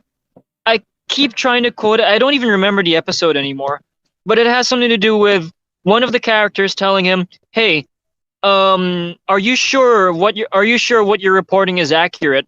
And then he goes on to spiel about how in journalism, facts and truth are not what's important. It's narrative and story or something like that. Yes. I was thinking, oh my god. Oh my god. Oh my god. Yeah. He's a realistic journalist. Yes. Yeah, yes. he's a realistic journalist. No, he goes beyond the average journalist because Detard understands that, but he revels in it. He is he is more Cao Cao than Lelouch himself. Cao Cao is like the great manipulator and mastermind in Romance of the Three Kingdoms. But yeah, he's like the Joseph Goebbels of this operation. Yeah, you could say that. Minus the ideology, although the thing is, Goebbels used to say that the best propaganda is truth. Detard's not a big believer in that. Detard, he just loves. He always takes the pragmatic Machiavellian view, and he just viscerally enjoys doing that. He viscerally enjoys being a Machiavellian.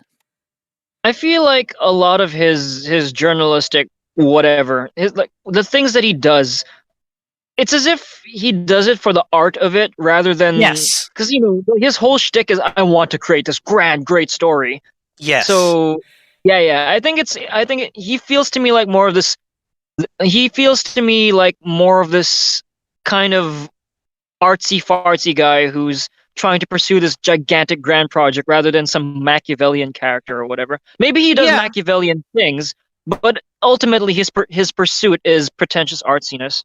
Yes, I guess, but I mean, is like creating a grand story, isn't that just art the same way creating a kingdom is art? I mean, and I mean, that doesn't. and he does sort of view it in that way, and he is like tremendously ambitious. Like he really is, and that's what sets him apart. And I think that is what you are supposed to see him a little bit as scum, but I do actually find him quite likable because he does have that ambition. Fun. He's a fun character. And he's also just so forthright about it. He's like, yeah, of course I'm going to lie in order to advance the cause. So what? Did you expect me not to? Like, there is no pretense with him. And that's what makes him oddly likable. I also don't think. I mean, if you were, Toad Agent you said like, oh look, a realistic journalist, but I think the difference may be that I don't know. Maybe he is, but like he doesn't really believe in anything. And no. And the average journalist does lie, but they do it because they believe in something. I think. Yes. Or at least I would hope so. Well. The thing is, they're lie because they get paid. The average, they get paid big bucks. The average, big part of journalism. There's no sincerity, and it's all money. Yeah, I wouldn't be surprised if the average journalist didn't believe anything they were saying. Well, the average journalist, they don't even have beliefs. Their beliefs are just whatever are convenient in terms of them fitting in the crowd. Detard is not like that. Detard is not a termite. No, he is not. Detard is full on. I believe the walls. He's like that character in that movie. What's the name of that movie with the journalist who records people dying and then sends it to a corporation for huge amounts of cash?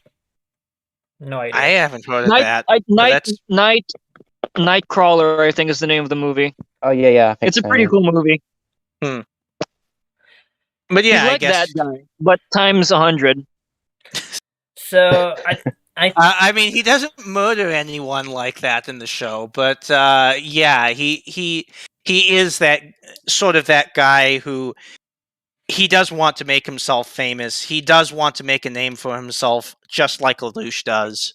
I don't know. I mean, it sounded to me like he was kind of happy to be like in the shadow behind the camera recording. Well, yeah, that's fair. He is happy to be in the shadow recording, but he does want to create this grand, ambitious project, and he isn't happy with just going along. He has this flair for the dramatic, like Lelouch, and that's why he's instantly attracted to Lelouch. He sees that same flair for the dramatic, and he goes, "This is all a performance for him. This is wonderful." Yeah, but the difference is that Lelouch at least wants to protect Nunnally and all that, and I think that... Yes. And I think... That's actually one of the key differences between Lelouch and freaking Light Yagami. Lelouch has a lot of empathy in him, and he does selfless things. Light Yagami's complete egocentrism. Yes, Lelouch does a lot of things out of personal pride or his own scruples or ethics or just closeness to certain characters. That does somewhat hinder his plans, but that's he's not willing to cross those lines. Given that we were comparing it to Death Note again, I don't know, I kind of liked it more in Death Note, especially in the first half, that it wasn't just Light Yagami being a genius, but there was also somebody on the other side. So basically, like in the Legend of the Galactic Heroes, where you've got Venli. I'm going to say something heretical. I kind of prefer this, because the thing is, Lelouch is really likable. Suzaku is really likable. You've got all these likable characters. Light is an asshole, and L is kind of a weirdo. Even if he's smart, he's kind of a weirdo. And you don't have too many other prominent characters. He just looks like the kind of guy, you know? Oh, yeah. Oh, almost certainly. What are you going to say to our agent? Yeah, and I kind of get why one would prefer this over Death Note. As for the comparisons, it makes a half sense, but at the end of the day, like, you know, these shows are a different genre, right? And yes, it's gonna be inevitable that, you know, that the crime drama, you know, thing is going to go into more depth about, you know, the crime than a you know, high powered, you know, mech fantasy show. So are you saying that you need to have different standards for them? I mean, I think he's trying to say that different people will be attracted to different genres. And different standards for different genres, I guess. So I think we have discussed most of everything. Would you guys, unless you guys have anything else to add? I have a question. What? What's your response to George Sears? It's like the criticism he keeps repeating on with Code Geass, that the whole show, like, he's wondering why doesn't Lelouch just say, "Listen to all my commands," to every single person he hypnotizes? I mean, as far as there's no rule of cool. That's fair. I mean, I guess you can do that. He does sort of do that very late in second season. Yeah, he's just my commands on screen. I guess you could say that's partially out of scruples. Like, he doesn't want to create. That's actually a bit of drama in season 2 over that. But Lelouch personally doesn't want to create this army of mindless automatons that only serve him. And as far as Britannians go, people who are fighting against him, if he uses his power too much against them, and just makes them mindlessly follow him, then it becomes pretty obvious that there's something going on, that there's some kind of superpower or weird shtick, and that's really not to Lelouch's benefit. Oh yeah, okay, I can see that angle already. I see. So he has to defeat them militarily. He can't just, I don't know, walk up to to Clovis or whatever and brainwash him to be his minion or whatever. Yeah, well, to be fair, he could very much have reintroduced himself to Clovis and then made himself Britannian and then done the whole work from within the system thing far better than Suzaku ever could. He could very much have done that, but Lelouch is just temperamentally opposed to that. He's the type of guy that's like, the system is rotten. I've got to tear it down and build something anew. I've got to fly a plane into a trade center. Well, essentially. And a lot of other things too. So, I think next week, what do you say we finish Code Geass Story Agent? Or would you rather go back to Twin Peaks? I say we finish this. What do you say? Yeah, finishing it's fine. Oh, well, Attack on Thought Agent. Well, it's interesting, right? Because both these series end on cliffhangers, right? Twin Peaks ends on a big cliffhanger, and this ends on a massive, massive cliffhanger, right? Similarly, both these series end, with somebody getting shot, which is a bit of sinkage or something. Anyway, I would have suggested going back to Twin Peaks, but if you guys just just want to watch the second series of Code Geass, that's fine too. Yeah, I think just because we had so much engagement and had so many people come in to talk about this, right. I think it might make more sense to just do season 2 for Code Geass next week. All right, yeah, let's do that then. Keep up the momentum. All right then. Awesome. So scores. The most meaningless and also meaningful part of any review, the numerical score. Okay, then you start, Todd Agent. I would give this the same score as Gazaraki, which is a 7, a 7 out of 10. I think that's fair. There's some things that bring it down for me, but overall it's quite fun, interesting.